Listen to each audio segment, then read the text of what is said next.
लो जी ਜਿਹੜੇ ਨਾਜ਼ਰੀਨ ਸਾਨੂੰ ਘਰ ਬੈ ਕੇ ਇਸ ਵੇਲੇ ਪ੍ਰੋਗਰਾਮ ਵੇਖ ਰਹੇ ਨੇ ਸਾਡਾ ਪ੍ਰੋਗਰਾਮ ਟੈਲੀਵਿਜ਼ਨ ਸਕਰੀਨ ਤੇ ਇਹਨਾਂ ਨੂੰ ਇਹ ਵੀ ਪਤਾ ਹੈਗਾ ਕਿ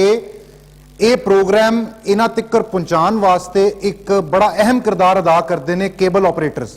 ਤੇ ਸਾਡੀ ਖੁਸ਼ਕਿਸਮਤੀ ਹੈਗੀ ਹੈ ਕਿ ਅੱਜ ਦੇ ਸਾਡੇ ਪ੍ਰੋਗਰਾਮ ਵਿੱਚ ਸਾਡੇ ਪ੍ਰਾਹੁਣੇ ਬਣੇ ਨੇ ਕੇਬਲ ਆਪਰੇਟਰਸ ਉਹਨਾਂ ਨਾਲ ਮੁਲਾਕਾਤ ਵੀ ਕਰਾਂਗੇ ਗੱਪਸ਼ਪ ਵੀ ਉਹਨਾਂ ਦੇ ਨਾਲ ਲਾਵਾਂਗੇ ਤੇ ਸਮਝਾਂਗੇ ਕਿ ਉਹਨਾਂ ਦਾ ਕੰਮ ਕਿਸ ਤਰ੍ਹਾਂ ਚੱਲਦਾ ਹੈ ਤੁਹਾਡੀ ਭਰਪੂਰ ਤਾਲੀਆਂ 'ਚ ਜਿਹੜੇ ਸਾਡੇ ਮਹਿਮਾਨ ਸਾਡੇ ਨਾਲ ਨੇ जनाब शौकत अली चौधरी साहब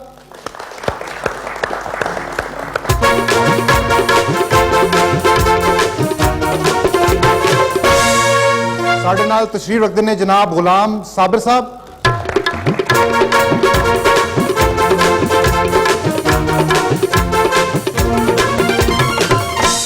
ते साडे नाल एक होर प्राहुणे जनाब आशिक हुसैन साहब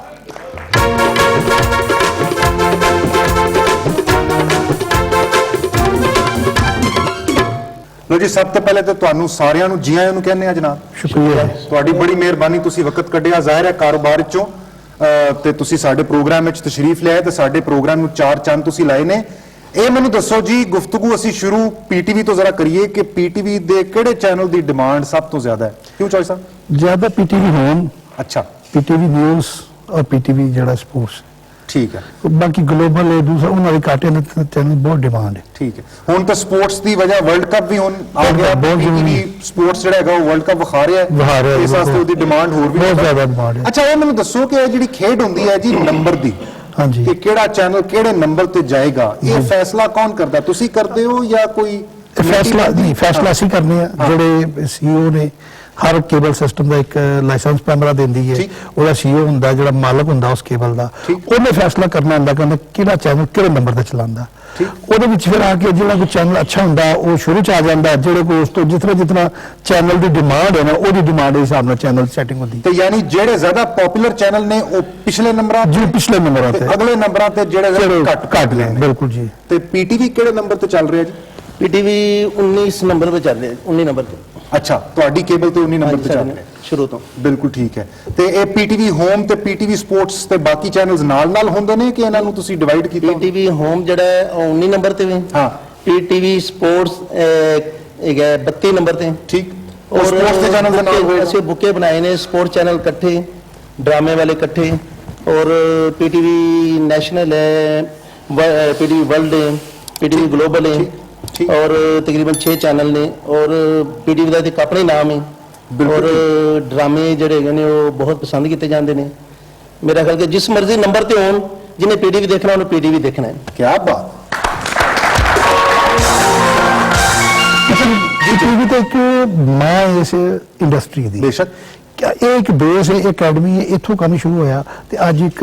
200 चैनल या 300 चैनल पाकिस्तान च लॉन्च है वो टोटल बेस जी पीटीवी बिल्कुल ठीक अच्छा ये ड्रामिया की गल हुई जनाब इत्थे ते पाकिस्तान टेलीविजन के ड्रामे अज तो नहीं हमेशा तो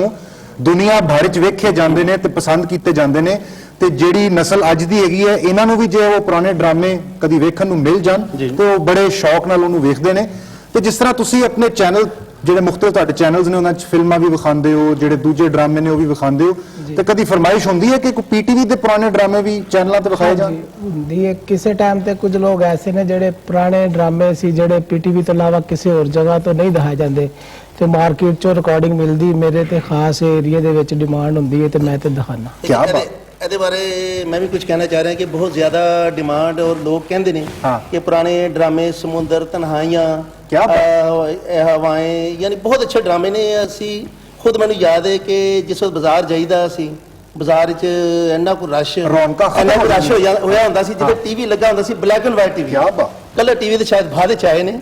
ब्लैक एंड वाइट टीवी लगा हुंदा सी और इन्ना को रश हुंदा सी कि गुजरन दा रस्ता नहीं सी हुंदा और बल्कि जो आ रहे हुंदे सी वो भी ड्रामे देखने वास्ते बेताब हुंदी सी कि यार अज ए किस्त लगनी है और आखिरी किस्त जिस वक्त होंदी तो फिर मेरा ख्याल कि क्या ही बात है और तजस्सुस होंदा है इन्ना ज्यादा सड़कां वेलियां हो जांदियां सी और लोग नवा ड्रामा जो लगदा सी वो शौक नाल देखदे सी कि भी देखिए कि ए किस तरह दा है जिस वक्त पहली किस्त देख लेंदे सी आखिरी किस्त देखण तक वो मजबूर हो जांदे सन ठीक अच्छा आशिक साहब केड़ा एरिया कवर करदे हो तुसी सर मेरे कोल नेशनल टाउन पूरा है गुलबर्ग के वाल्टन कैंट ਫੈਸਲ ਟਾਊਨ ਹੈ ਤੇ ਲਾਹੌਰ ਦੇ ਇਲਾਕੇ ਲਾਹੌਰ ਦੇ ਜਿਹੜੇ। ਏਰੀਆ 'ਚ। ਠੀਕ ਠੀਕ ਤੇ- ਤਾਂ ਸਰ ਤੁਹਾਡਾ ਕਿਹੜਾ ਸ਼ਾਲੀਮਾਰ ਟਾਊਨ, ਰਾਵੀ ਟਾਊਨ, ਇਹ ਤਕਰੀਬਨ ਸ਼ਮਾਲੀ ਲਾਹੌਰ ਨੂੰ ਕਿਹਾ ਜਾਂਦਾ। ਚੈਨਲ ਨੂੰ ਰਨ ਕਰਨਾ ਜਾਂ ਟੈਲੀਵਿਜ਼ਨ ਚੈਨਲ ਤੇ ਜਿਹੜਾ ਵੀ ਕੰਟੈਂਟ ਵਿਖਾਇਆ ਜਾਂਦਾ ਹੈ ਉਹ ਬੜੀ ਜ਼ਿੰਮੇਵਾਰੀ ਹੁੰਦੀ ਹੈ ਤੇ ਜਿਸ ਤਰੀਕੇ ਨਾਲ ਪਾਕਿਸਤਾਨ ਟੈਲੀਵਿਜ਼ਨ ਇਹ ਜ਼ਿੰਮੇਵਾਰੀ ਨਿਭਾ ਰਿਹਾ ਹੈ, ਮੇਰਾ ਨਹੀਂ ਖਿਆਲ ਕਿ ਕੋਈ ਬਾਕੀ ਚੈਨਲਸ ਇਸ ਤਰ੍ਹਾਂ ਜ਼ਿੰਮੇਵਾਰੀ ਨਾਲ ਇਹ ਕੰਮ ਸਰੰਜਾਮ ਦੇ ਰਹੇ ਨੇ, ਕਿਉਂਕਿ ਜ਼ਾਹਿਰ ਹੈ ਕਿ ਇੱਕ ਹਸਾਸ ਮਾਮਲਾ ਹੈਗਾ ਕਿ ਕਿਸ ਤਰ੍ਹਾਂ ਲੋਕਾਂ ਦੇ ਸਾਹਮਣੇ ਗੱਲ ਕਰਨੀ ਹੈ, ਕਿਸ ਤਰ੍ਹਾਂ ਖਬਰ ਪ੍ਰੈਜ਼ੈਂਟ ਕਰਨੀ ਹੈ, ਇਹ ਸਾਰਾ ਮਾਮਲਾ। ਬੜਾ ਸ਼ੁਕਰੀਆ ਤੁਹਾਡਾ ਇੱਕ ਵਾਰੀ ਫਿਰ, ਤੁਹਾਡੀ ਬੜੀ ਮਿਹਰਬਾਨੀ, ਤੁਸੀਂ ਟਾਈਮ ਕੱਢਿਆ, ਸਾਡੇ ਨਾਲ ਗੱਲਾਂ ਕੀਤੀਆਂ, ਸਾਨੂੰ ਇੰਨਾ ਕੁਝ ਆਪਣੇ ਕਾਰੋਬਾਰ ਦੇ ਹਵਾਲੇ ਨਾਲ ਦੱਸਿਆ।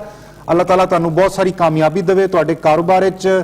ਸ਼ੌਕਤ ਅਲੀ ਚੌਧਰੀ ਸਾਹਿਬ, ਗੁਲਾਮ ਸਾਬਰ ਸਾਹਿਬ ਤੇ ਆਸ਼ਿਕ ਹੁਸੈਨ ਸਾਹਿਬ, ਬਹੁਤ ਬਹੁਤ ਮੈਂ ਵੀ ਸਾਰੇ ਬਹੁਤ ਸ਼ੁਕਰਗੁਜ਼ਾਰ ਹਾਂ ਪੀਟੀਵੀ ਦਾ ਕਿ ਉਹਨਾਂ ਨੇ ਸਾਨੂੰ ਦਾਵਤ ਦਿੱਤੀ, ਸਾਡੇ ਕੋਲੋਂ ਸਾਡੇ ਖਿਆਲਾਤ ਸੁਣਨ ਦੀ ਇੱਕ ਸਾਨੂੰ ਦਿੱਤੀ ਕਿ ਅਹਿਮੀਅਤ ਦਿੱਤੀ ਕਿ ਜਦੋਂ ਤੁਸੀਂ ਆਪ ਕਿਹਾ ਜਨਾਬ ਇੱਕ ਟੀਮ ਦਾ ਇੱਕ ਇਹ ਸਿਲਸਿਲਾ ਹੈਗਾ ਤੇ ਬਿਲਕੁਲ ਇੱਕ ਗੱਲ ਇਹ ਮੈਂ ਗੱਲ ਕਰਾਂਗਾ, ਕੇਬਲ ਨੂੰ ਸਟਾਰਟ ਹੋਇਆ 16 ਸਾਲ ਹੋ ਗਏ ਨੇ। ਸਾਨੂੰ ਪਹਿਲਾ ਮੌਕਾ ਕਿ 16 ਸਾਲਾਂ ਬਾਅਦ ਹੋਰ ਕਿਸੇ ਚੈਨਲ ਤੇ ਨਹੀਂ ਬੁਲਾਇਆ, ਪੀਟੀਵੀ ਨੇ ਬੁਲਾ ਲਿਆ। 16 ਸਾਲਾਂ ਬਾਅਦ ਯਾਦ ਆ ਗਿਆ ਜੀ ਆਇਆਂ ਨੂੰ ਇਹ ਅਹਿਸਾਸ ਹਾਸਲ ਹੋ ਗਿਆ ਜੇ।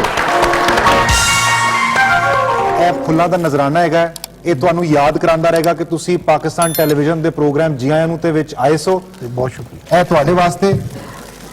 ਇਹ ਤੁਹਾਡੇ ਵਾਸਤੇ ਜਨਾਬ ਸ਼ੁਕਰੀਆ। ਆਸ਼ਿਕ ਸਾਹਿਬ, ਇਹ ਤੁਹਾਡੇ ਵਾਸਤੇ, ਸਾਡੇ ਪ੍ਰਾਹੁਣਿਆਂ ਵਾਸਤੇ ਬਹੁਤ ਸਾਰੀ ਤਾਲੀਆਂ।